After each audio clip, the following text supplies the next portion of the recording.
Show me something, Daniel Jones. Show me something, Daniel Jones. Show me something, Daniel Jones. Show me something, Daniel Jones. Show me something, Daniel Jones. Show me how to relax during a bye week. Show me something, Daniel Jones. Show me something, Daniel Jones. Show me those beautiful North Carolina legs. And there it is. Peter King with Dan Patrick at the Super Bowl, I think in Arizona. That was in Arizona when Dan was at the minor league ballpark there.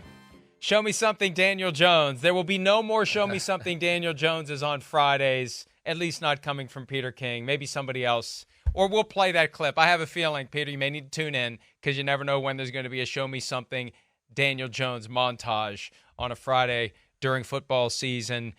And we still wait. And the Giants still wait for Daniel Jones to show them enough to make him the long-term guy. That's the irony of all of it. He still hasn't shown us enough. But I'll say this about Daniel Jones. At the end of last year,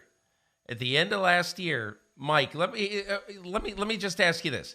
Let's go back in time. It would be now 57 weeks. 57 weeks ago, if we were doing this show, Daniel Jones has just waltzed into Minnesota and beaten your beloved Minnesota Vikings in the playoffs. And I would bet on that day, you and I would both have said, oh, Daniel Jones, Giants quarterback of the future. He has clinched it this year. And look, that's one of the things about the game, and I kind of wish I had written about this a little bit today. But, and look, obviously, Terry Bradshaw's career is very much an outlier when it comes to this because he was down for a good 4 years when he first came in. And I remember asking Tom Brady after his second Super Bowl, man, I said, you probably were really fortunate in coming to the Patriots. And he goes, if I got drafted by the Raiders or the Cardinals, I'd probably be on my third team right now if I was even in the league. And the point is very simple. We have lost all patience with quarterbacks. And I don't know why Daniel Jones is being thought of now as some slappy who probably isn't going to be the Giants quarterback anymore. He got injured. That's what he got injured. If I were the Giants, quite honestly, I'd be trying to build a team around Daniel Jones, not looking for the next Daniel Jones. I mean, we're at the point where we lose patience with guys, not just early in their careers, but we lose patience with them after they get their second contract. And I don't know whether last year the demands that were reported, Daniel Jones, when he was trying to get a new deal with the Giants, they hadn't done the fifth-year option with him, so they had to get him signed, or they were going to do the franchise tag, and some fairly big numbers got out there. But, you know, that's the thing, folks, to remember. When you hear the numbers that you think are fairly big, the market keeps going up. $45 million per year as an asking price really isn't outlandish. When you settle at 40 and the market's at 55 and the salary cap's at 255 now, so I think that put a bad taste in some people's mouths that he's trying to parlay one good year into this massive contract, but it wasn't an unreasonable position. And you're right, he was injured last year, but there is a sense that this is it for him, that maybe they'll draft somebody. Let's see what he does this year. It's up or out for Daniel Jones. Again, 2 years after it was up or out for him in 2022. And maybe that's good because the last time it was up or out, he went up. He played well. And I think it's critical for a lot of people in New York this year, for Daniel Jones, for Brian Daboll, for Joe Schoen, for a lot of people in that regime.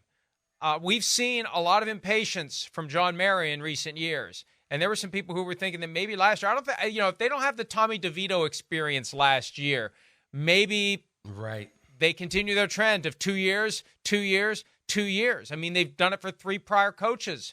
They get another year from Tommy DeVito, and now it's up to Daniel Jones again. I didn't intend. We were just having fun with the Daniel Jones montage, but this is good stuff about the future of the New York Giants. But you know what, Mike, grew up rooting for.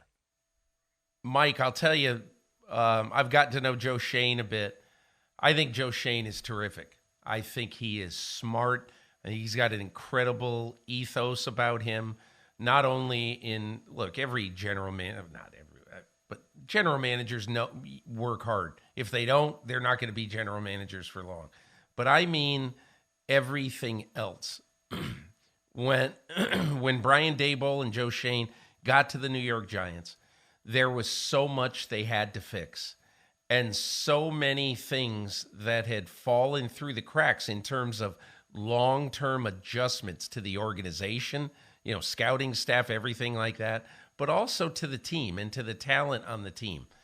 And I think one of the things that Joe Schoen has done, and look, the game is massively covered. So anytime there's anything about Saquon Barkley, everybody is just going to kind of go crazy. But I think Joe Schoen has had the right idea, both about Saquon Barkley and about building his roster. He knows that some mistakes were made financially, and there were some contracts given out, Kenny Golladay and stuff by Dave Gettleman and by that regime. But he never complained about it. He basically said, look, we're going to get over this, and then we're going to be good, and then it's on my watch anyway. But I do think right now that Joe Schoen does a very good job of letting the noise wash over him. And I think he will in this case too. I think he and Brian Daboll will make an intelligent decision on the quarterback. And again, they might have already said, oh my God, we love Bo Nix. We got to get Bo Nix in this draft. I have no clue. But I do think this is the first time, that I've watched the Giants basically since the Ernie Accorsi days and some of the Jerry Reese days, honestly, because Jerry Reese had some really good moments as a general manager and franchise architect. But I haven't really trusted this front office for a while. And now with Joe Schoen, I really do think they're in good hands. Hi, it's Mike Florio. Thanks for watching PFT on YouTube. Hit subscribe for the latest news and analysis from Pro Football Talk.